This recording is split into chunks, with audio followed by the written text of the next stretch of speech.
Hello, and welcome to Patchmouth, where today we are going to talk about the square root of a square.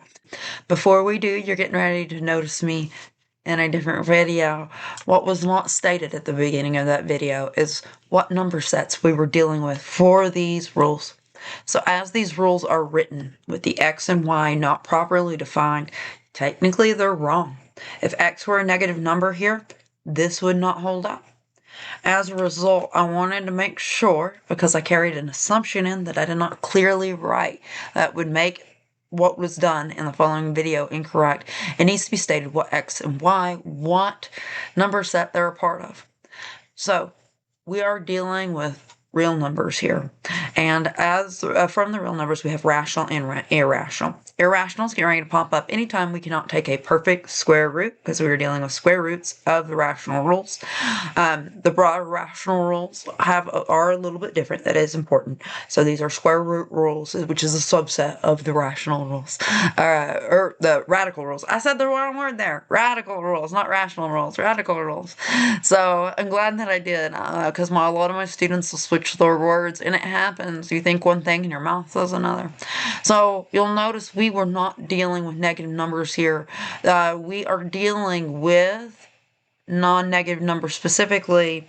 If you'll look on these definitions that you have on the whiteboard, notice that immediately takes integers out, and then anything above it that includes negative numbers. We also weren't dealing with decimals or fractions outside of irrationals, which we left in radical form, but we were dealing with whole numbers and irrationals. Whole numbers and irrationals. Y and x here, super important. X and y are both greater than or equal to 0. If we include negative numbers, these rules are written incorrectly for negative numbers. All right. These formulas were pulled from geometry resources, and where I just pulled the image above the image, what's written on the website or what's written in your textbook, you're going to see x and y for what set of numbers that's defined. And you want to make sure that you're clear on that, because if you try to apply these to negative numbers, they're not going to work. Originally, I was going to put a video with this video of them with negative numbers, and then it got like 15 minutes long. I know that those of you who are in pre-cal or algebra 2 and you're starting to deal with negative numbers, I'm going to make my own videos for those that are separately from these. So these videos are specifically geared for my geometry students dealing with length and distance.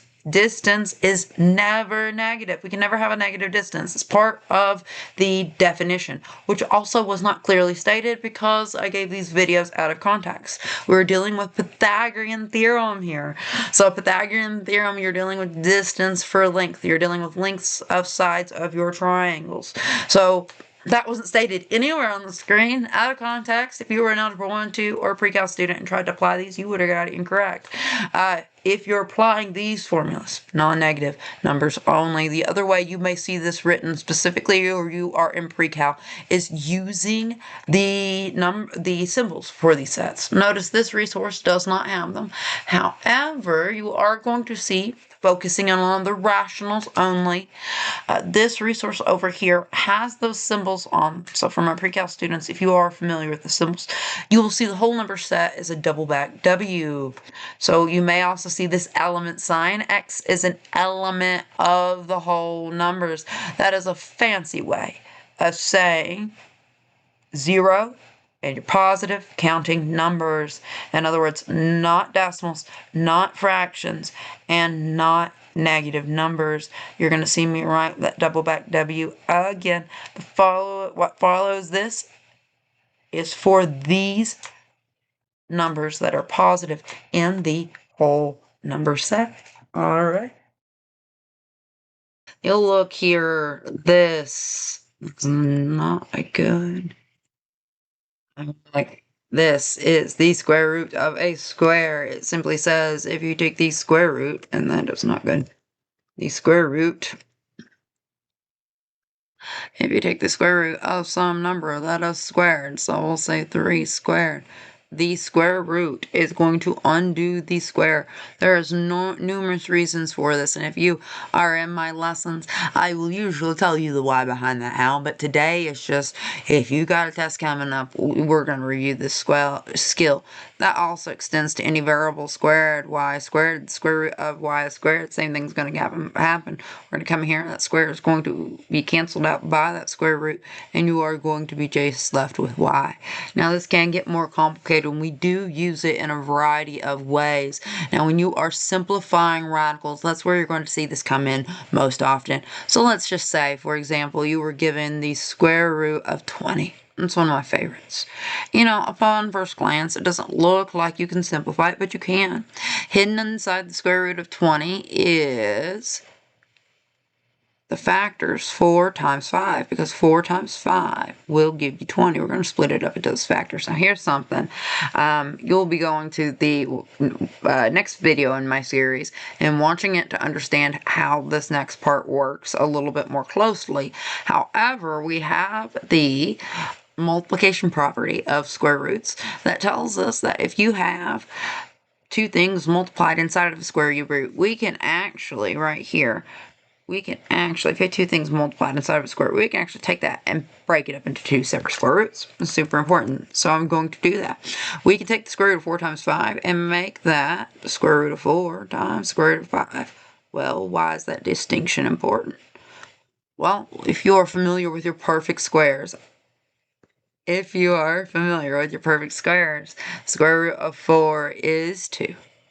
This is 2 square roots of 5, because square root of 5 is an irrational number. It is not a perfect square. It is a never-ending, non-repeating decimal, and so we will leave it as that. That is 2 times the square root of 5, and that is how we simplify down the square root of 20. So there you go. There's how you can use the idea of square roots canceling out squares really quickly, just so you can see that this is essentially the exact same skill.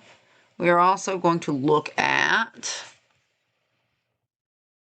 a square root squared. So that is this skill right here. That is not the correct highlighter, Caleb. Try that again. That is the skill right here. Square root squared. That's if they are.